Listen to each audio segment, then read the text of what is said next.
ሰላም ቤተሰቦቻችን እንዴት ናችሁ? ዛሬም ትኩስ መረጃዎችን ይዘን ቀርበናል። የዕለቱን ዜናዎች ዛሬም ለእናንተ ይመጥናል ብለን ያሰብላቸውን ይዘን ቀርበናል። እንደወረዱ ሁሉንም ሳንጨምር ሳንቀንስ ለእናንተ ይዘን ቀርበናል። ወደ ዕለቱ ዜናዎች እንገባለን። የሕክምና ባለሙያዎች ድምጽ ያስተጋቡ አንድ ዶክተር ከድሬዳዋ ከተማ ተሰናብቷል። ገጠር ሄደው እንዲሰሩ ተወሰነባቸው። የድሬዳዋ ጤና ባለሙያዎች ድርጊቱ ተቃውሞ ፊርማ ማሰባሰብ ጀምረዋል። በድሬዳዋ ከተማ የሚገኘው ሳቢያ አጠቃላይ ሆስፒታል ሰራተኛ ሆነው ሲያገለግሉ የነበሩትና ከሰሞኑ የጤና ባለሙያዎች ያሰሙት ድምጽ ያስተጋቡት አንድ ጠቅላላ ሐኪም የቅጣት ውሳኔ ተላልፎባቸው የገጠር ሄደው እንዲሰሩ እንደተወሰነባቸው ታውቋል። መሰረት ሚዲያ የተመለከተውና ሚያዝያ 9 2017 በድሬዳዋ አስተዳደር ጤና ቢሮ ኃላፊ ዶክተር ጽጌረዳ ክፍሌ የተጻፈው ደብዳቤ ዶክተር ሀብታሙ አለሙ የተባሉ እኚህ የጤና ባለሙያ የሙያ ስነ ምግባር የተጻረረ ድርጊት መፈጸማቸውን ጠቅሶ ጉዳዩን ባለመታረሙ አሁን ከሚሰሩበት የድሬዳዋ ሳቢያን ሆስፒታል ወደ ለጋዶ ጉንደፈንታ የጤና ጣቢያ እንዲዘዋወሩ መደረጋቸው ይገልጻል።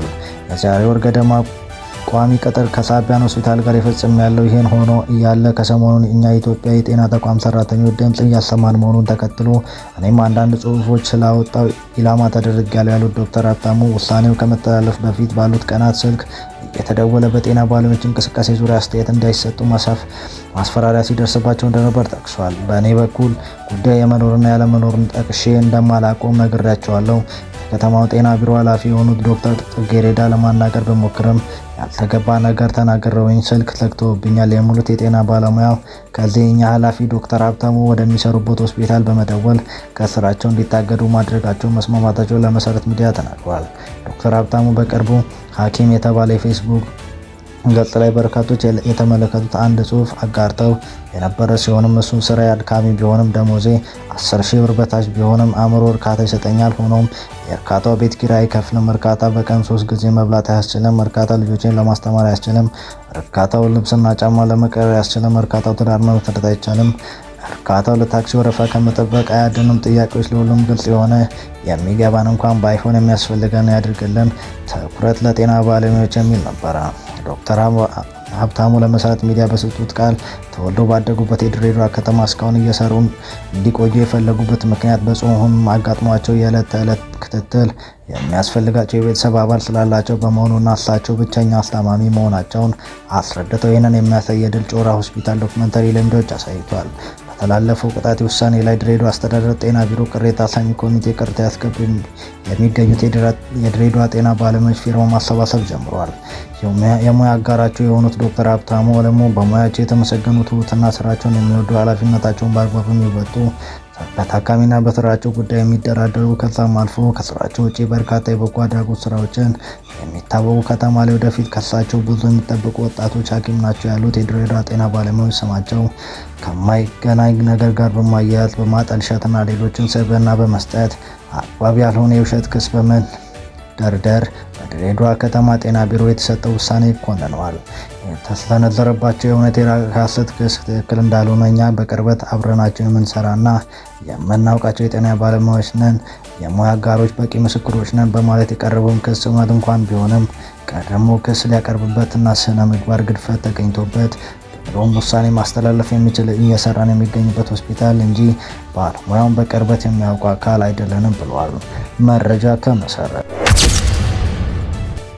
በኤምባሬን አውሮፕላን አምራች ኩባንያ በኢትዮጵያ አቪዬሽን ዘርፍ ለማሰማራት እንደሚፈልግ አስታወቀ። የኤምባሬን የተሰኘው የብራዚል አውሮፕላን አምራች ኩባንያ በኢትዮጵያ የአቪዬሽን ዘርፍ ለማሰራት እንደሚፈልግ አስታውቋል። የኤምባሬን አውሮፕላን አምራች ኩባንያ የሽያጭና የገበያ ኃላፊነት ስቲፋን ሁማን የኢትዮጵያ አቪዬሽን ዘርፍ እድገት የሰጣቸው ትኩረት በመመልከት ኩባንያው ከኢትዮጵያ ጋር በጋራ ለመስራት እንደሚፈልግ ገልጿል። የአውሮፕላኑ ጥገና፣ የአውሮፕላን አካል ምርትና የስልጣን መስኮች ቀዳሚ የትብብር ፍላጎቶች እንደሆኑ ስቲቭ ሃመን ማብራሪያ ተናግረዋል። እንዲሁም ለሀገር ውስጥ በረራ የሚያገለግሉት አውሮፕላኖች የኢትዮጵያ አየር መንገድ ከፍላጎት ባሟላ መልኩ በማቅረብ እንደሚችሉና ከአየር መንገዱ ጋር በትብብር መስራት እንደሚፈልግ አንስቶ ኢትዮጵያና ብራዚል ዜጎች በባህል በቡና አምራችነትና በተለያዩ ዘርፎች እንደሚመሳሰሉ የገለጹት ስቲቭ ሃመን ዓመታት የተሻገረ ታሪካዊና ለረጅም ጊዜ የቆየ ወዳጅነት አለባቸው ብለዋል። የመጀመሪያው የኢትዮጵያ አቪዬሽን ፎረም በአዲስ አበባ እየተካሄደ ሲሆን በአፍሪካ ዓለም አቀፍ ደረጃ ተጽዕኖ ፈጣሪ የሆነ የአቪዬሽን ከፍተኛ አመራሮችና ግለሰቦች በፎረሙ ላይ ተገኝተዋል። ናሽናል ሲሚንቶ ባለፉት 6 ወራት 12 ሚሊዮን ኩንታል በላይ ሲሚንቶ ለገበያ አቀረበ። ለሚ ናሽናል ሲሚንቶ ባለፉት 6 ወራት 12 ሚሊዮን ኩንታል በላይ ሲሚንቶ ለገበያ ማቅረቡ አስታውቋል። የመገናኛ ብዙሃን ባለሙያዎች፣ የኪነ ጥበብ ሰዎችና ታዋቂ ግለሰቦች በአማራ ክልል አንሳር ወረዳ ለሚ ከተማ አቅራቢያ የተገነባው የለሚ ናሽናል ሲሚንቶ ፋብሪካ የስራ እንቅስቃሴ እየጎበኙ ነው። ለሚ ሲሚንቶ ፋብሪካ 1000 በላይ የሆኑ ዜጎች የስራ ዕድል ለመፍጠር የጠቆመ ሲሆን ለሚ ከተማ መስፋፋት ዋነኛ የልማት ምክንያት መሆኑ ተገልጿል። ፋብሪካው ባለፉት 6 ወራት 12 ሚሊዮን ኩንታል በላይ ሲሚንቶ ምርት ለገበያ ማቅረብ ችሏል። ከዚህም በተገበያ ከማረጋገጥ ባሻገር በኮንስትራክሽን ዘርፍ ላይ ተጨባጭ መነቃቃት መፈጠሩ ተገልጿል። ጠቅላይ ሚኒስትር አብይ አህመድ ለለሚ ናሽናል ሲሚንቶ ፋብሪካ መስከረም 18 ቀን 2017 መርቀው ስራ ማስጀመራቸው ይታወሳል። ፋብሪካ በኢትዮጵያዊ ኢስት አፍሪካ ሆልዲንግ እና በቻይና ዌስት ኢንተርናሽናል ሆልዲንግ በሽርክና የተገነባ ሲሆን በቀን 150 ሺህ ኩንታል ሲሚንቶ ማምረት አቅም ያለውና ሲል ኢጂኦ ዘግቧል። የካቢኔ አባሉን ለእስር የዳረጋቸው ምንድን ነው? በአሁኑ ወቅት በትግራይ ጊዜያዊ አስተዳደር ብቸኛ የተቃዋሚው የባይቶና የፖለቲካ ፓርቲ ካቢኔ አባል የሆኑት አቶ ታደለ መንግስቱ በፖሊስ ቁጥጥር ስር ውለው በእስር ወደ ፍርድ ቤት እንዲቀርቡ መደረጋቸው አነጋጋሪ ሆኗል። የካቢኔ አባሉ አቶ ታደለ የመቀሌ ማዕከላዊ ፍርድ ቤት የሚመሩት የመንግስት መስሪያ ቤት እንዲያስፈጽም የሰጡትን ውሳኔ ባለመተግበራቸው ምክንያት ዛሬ ረቡዕ 6 ወራት በእስር እንዲቆዩ ቢወሰንባቸውም ከአንድ ቀን እስር በኋላ ተለቀዋል። በምን ምክንያት ታሰሩ? እንዴትስ ተለቀቁ? ተከሳሹ የትግራይ ትራንስፖርት ቢሮ ኃላፊ አቶ ታደለ መንግስቱ ሲሆኑ ከከሳሽ ደግሞ የኢትዮጵያ መንገዶች ባለስልጣን ነው። የክሱ ፍሬ በትግራይ ጦርነት የተወሰደባቸው ላንድ ክሩዘር ቪኤት መኪና እንድትመለስለት የሚጠይቅ ነው። ባለስልጣኑ አይነቷን የሰሌዳን ቁጥሯን ጠቅሶ በቢሮ አስፈጻሚነት እንድትመለስለት የጠየቀው ላንድ ክሩዘር ቪኤት መኪና የህወሓት ጽህፈት ቤት ኃላፊ ወይዘሮ ፍትወርቅ ገብረእግዚአብሔር ሲጠቀሙበት ነበር። የጊዜያዊ አስተዳደር የትራንስፖርት ቢሮ ቪኤት መኪና ለባለቤቱ እንድትመለስ እንዲያስፈጽም የቀረበውን ክስ በመቀበል የህወሓት ፓርቲ ኃላፊ ወይዘሮ ፍትወርቅ እንዲመልሱ ተጠይቀው አሳፈረኝ በማለት ምክንያት ፍርድ ቤቱን ጉዳዩ ማስፈጸም ያልቻለ የቢሮ ኃላፊ አቶ ታደለ በእስር እንዲቀርቡ ይዟል። ዛሬ ሚያዝያ 15 2017 በፖሊስ ተይዘው ፍርድ ቤት የቀረቡት ኃላፊዋ ጉዳዩ እንዲያስፈጽሙ በተደጋጋሚ የቀረበላቸው ባለመተግበራቸው ምክንያት ለ6 ወር እንዲታሰሩ ይፈርዳል። ሂደቱ እንዲህ እያለ ወደ ባለቤት እንድትመለስ ጥያቄ የቀረበለት ቪኤት መኪና ሚያዝያ 15 2017 ከሰዓት በኋላ በሸኞች ደብዳቤው ኤግዚቢትነት ወደ ፖሊስ እጅ በመግባቷ ምክንያት ኃላፊው ከስር እንዲለቀቁ ችሏል። ከትግራይ ትራንስፖርት ቢሮ የተገኘው መረጃ እንደሚያመለክተው በጦር ምክንያት ከመንግስት ግለሰቦች የተወሰደ በማይመለከታቸው አካል የነበሩ ከ2800 በላይ ተሽከርካሪዎች ወደ ባለቤቶች ተመልሰዋል። ሚስቱን ገሎ ሊሰወር የሞከረው ግለሰብ በፖሊስ ህብረተሰብ ትብብር ቁጥጥር ስር ሊውል ችሏል። በአርባ ምንጭ ከተማ ባለቤቱን ገሎ ሊሰወር የነበረው ግለሰብ መያዙን ፖሊስ ገልጿል። የጋሞ ዞን ፖሊስ መምሪያ ህዝብ ግንኙነት ዳይሬክተር ኮማንደር ሬታ እንደገለጹት የወንጀል ድርጊቱ የተፈጸመው አርባ ምንጭ ከተማ ወዜ ቀበሌ የግድብ ሰፈር ነው።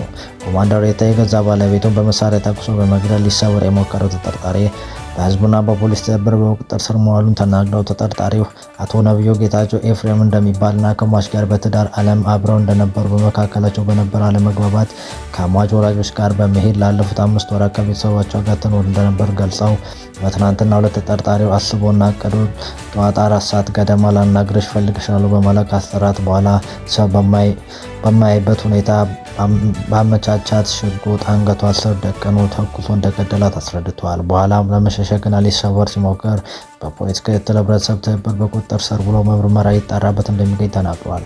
ተጠርጣሪው ሟች በትዳር አብረው በነበሩበት ወቅት አንድ ልጅ አፍርተው እንደነበር በፖሊስ መረጃዎች ያመለክታል። ተጠርጣሪ ወንጀል ድርጊቱን የፈጸመባት ሽጉጥ ወንዝ ውስጥ እንደጣለ ቢገልጽም ፖሊሱ ባደረገው ማጣራት ከደበቀበት ኤግዚቢትነት ይዞታል። የኢትዮጵያ ፕሪሚየር ሊግ ውድድር ስነ ስርዓት ኮሚቴ ዳኞች ከግጥሚያ ታዛቢና ሌሎች የቀረቡለትን ሪፖርቶች መርምሮ በአሰልጣኝና በተጫዋቾች ላይ የዲሲፕሊን ውሳኔ ወስኗል። በ26ኛው ሳምንት የኢትዮጵያ ፕሪሚየር ሊግ 9 ጨዋታ በተለያዩ 22 ተጫዋቾች ላይ 22 ጎሎች ከመረብ አልፈዋል።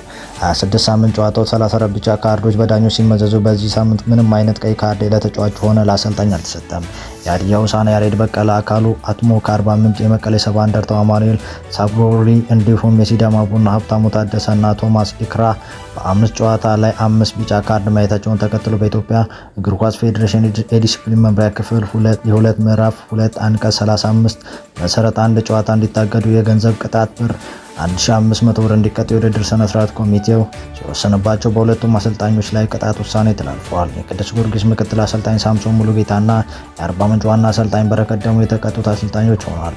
አሰልጣኞቹ በውድድር ዓመቱ 3 ቢጫ ካርድ በማየታቸው በኢትዮጵያ ፕሪሚየር ሊግ ደንብ ክፍል 1 አንቀጽ 13 በተራ ቁጥር 16 መሰረት ጨዋታና የብር 5000 ብር ገንዘብ ቅጣት ተወስኗቸዋል።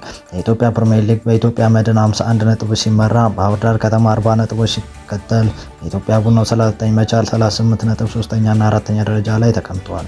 ኮከብ ግብ አግቢነቱን የሐዋሳ አሊዩ ሱሌማን በኩል 12 ግቦች ሲመራ የመቻሉ ሸመልስ በቀለ በአርባ ምንጭ አህመድ ሁሴን የመድኑ መሐመድ አበራ በኩል 10 ግቦች ሁለተኛ ይከታተል። የኢትዮጵያ ፕሪሚየር ሊግ ከአንድ ሳምንት እረፍት በኋላ የፊታችን ሮብ ዳግም ወደ ውድድር እንደሚመለስ ተናግሯል።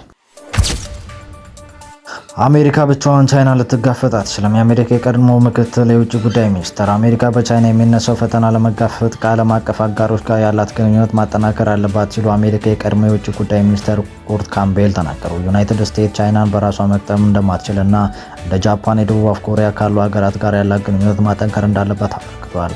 ካምቤላ በፕሬዝዳንት ዶናልድ ትራምፕ የተገበረ ባለው የአሜሪካ ፈርስት የሚል የውጭ ፖሊሲ ከቻይና ጋር በመጋፈጥ ለውድቀት እየተዘጋጁ ነው ሲል ተገልጿል። ዋሽንግተንና ቤጂንግ ከቴክኖሎጂ እስከ ንግድ ብሎም እስከ ወታደራዊ ብቃት ድረስ በዓለም አቀፍ ደረጃ ተወዳዳሪ መኖራቸውን ተናግረዋል። ዩናይትድ ስቴትስ በዓለም አቀፍ ደረጃ ማንኛውም ፈተናን መቋቋም የሚያስችል ኢንዱስትሪና ቴክኖሎጂ አቅም ያላት ቢሆንም ቻይና በቴክኖሎጂ ማኒፋክቸሪንግ፣ አርቲፊሻል ኢንተለጀንሲ፣ በመርከብ ግንባታ፣ ወታደራዊ መስኮች በኩል በርካታ ስራዎች መስራቷን አንስተው በመሆኑም ዩናይትድ ስቴትስ ይህንን ፈተና ብቻ ልትቋቋም እንደማትችል አንስተው እነዚህ ተግዳሮቶች ለመቋቋም ብቸኛው መንገድ ከአጋሮቿ ጋር በቅርበት መስራት ነው ብለዋል። የ250 ቢሊዮን ብር የሚጠጋ ድጎማ የፕላንና ልማት ሚኒስትር ፍጹም አሰፋ ዶክተር ለሕዝብ ተወካዮች ምክር ቤት ፕላን፣ በጀት፣ ፋይናንስ ጉዳዮች ቋሚ ኮሚቴ ባቀረቡት ሪፖርት እለፍ በ9 ወራት ዝቅተኛ የኑሮ ደረጃ ላይ የሚገኙ ዜጎች ተጋላጭነት ለመቀነስ ነዳጅ፣ ማዳበሪያ፣ ዘይት፣ ደሞዝ እና መድኃኒት ላይ የ400 ቢሊዮን ብር ድጎማ ለማድረግ በእቅድ ከተያዘው ውስጥ በ9 ወራት ብቻ 250 ቢሊዮን ብር የሚጠጋ መፈጸሙን አስታውቋል።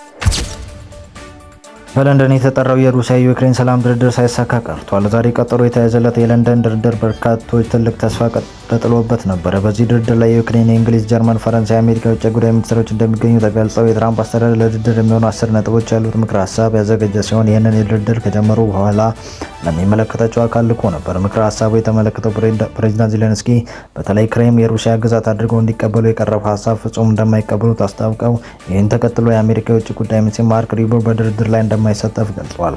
ፈረንሳይ፣ ጀርመን ተመሳሳይ አቋም በመያዛቸው የዛሬው ድርድር ሳይሳካ መቅረቱ ሮይተርስ ዘግቧል። እንደ ዘገባው ይህ ትልቅ ተስፋ ቀጥሎ የነበረው ድርድር ለሌላ ጊዜ ተላልፎ ዋሽንግተን ፖስት ጋዜጣ እንደዘገበው ዛሬ በአሜሪካ ለዛሬው ድርድር ካቀረበችው ምክረ ሀሳቦች ውስጥ ክሬም የሩሲያ ግዛት አድርጎ መቀበል፣ በሩሲያ የተያዙ አካባቢዎች ራስ አገዝ እንዲሆኑ ማድረግ፣ የዩክሬን የኔቶ አባል እንደማትሆን ነገር ግን የአውሮፓ ህብረት አባል እንደምትችል፣ በሩሲያ ላይ የተጣሉ ማዕቀቦች እንዲነሱ የሚል ይገኙበታል። በተለይም የዛሬው ድርድር አለመሳካት ተከትሎ የአሜሪካ ምክትል ፕሬዝዳንት የሆኑት ጄዲ ቫንስ ከዚሁ በኋላ የአሜሪካ አደራዳሪነት ራሷን ልታገል እንደምትችል አስታውቀው በዚህ ሩሲያ በሰጠችው መልስ ደግሞ የአሜሪካ የሌለችበት ድርድር እንደማይኖር አስረድተዋል። ፕሬዚዳንት ዜሌንስኪ በተለይም ክሬም የሩሲያ ግዛት አድርጋ እንዲቀበሉ የቀረበው ሀሳብ በሀገራቸውን ዩክሬን እንደማትቀበል ካወጁ በኋላ ከአሜሪካ ፕሬዝዳንት ሰላም ፈላጊ አይደለም በሚል ክስ ቀረበባቸው። ትራምፕ ቮሎዲሚር ዜሌንስኪ የሰላም ድርድር አበላሽተዋል ሲሉ ወቀሳን ሰንዝረዋል። የአሜሪካ ፕሬዝዳንት ዛሬ በሰጡት መግለጫ ዜሌንስኪ የአሜሪካን ቅድመ ሁኔታዎች አለመቀበሉ ግጭቱን ከማስረዘሙ በስተቀር ጦርነት ለማቆም የሚደረገው ስምምነት በጣም ቀርቧል ብለዋል። ዜሌንስኪ መልስ የተበሳጩት ትራምፕ ዛሬ አቅንተውታል፣ ምላሹን የሚያበሳጭ ነው ሲሉም ተደምጠዋል። ዜሌንስኪ በተለይም ክሬም የሩሲያ ግዛት አድርገው እንዲቀበሉ የቀረበው ሀሳብ ፈጽሞ እንደማይቀበሉት ይህንን መንግስታዊ እንደሆነ በማስታወቅ በለንደን የተጠራው የሩሲያ ዩክሬን የሰላም ድርድር ሳይሳካ መቅረቱን ቀደም ሲል መዘገባችን ይታወሳል። ሩሲያ በአንድ ጀንበር በዩክሬን ድብደባ እየፈጸመች ባለችው ወቅት ፕሬዝዳንት ዜሌንስኪ ዛሬ ጠዋት ደቡብ አፍሪካ ናቸው። ዜሌንስኪ በ2019 ሀገረ ፕሬዝዳንት ከሆኑ በኋላ በ2023 በኬፕ ቨርዴ ካደረጉት አጭር ቆይታ ውጭ በአፍሪካ የመጀመሪያው ጉብኝት ነው። ሩሲያ ሌሊቱን የዩክሬን ላይ የተለያዩ ጥቃቶች የፈጸመች ሲሆን እንደ ሀገሪቱ የውስጥ ጉዳይ ሚኒስትር ገለጻ በኪየቭ የተካሄደ ጥቃት የከፋ ነው። የዩክሬን መንግስት ስለ ጥቃቱ ባወጣው መግለጫ ሩሲያ የሰላም እንቅፋት መሆኗን ያሳያል ብሏል። ሰብስክራይብ፣ ሼር፣ ላይክ፣ ኮሜንት በማድረግ ትብብራችሁ አይለየን። እናመሰግናለን።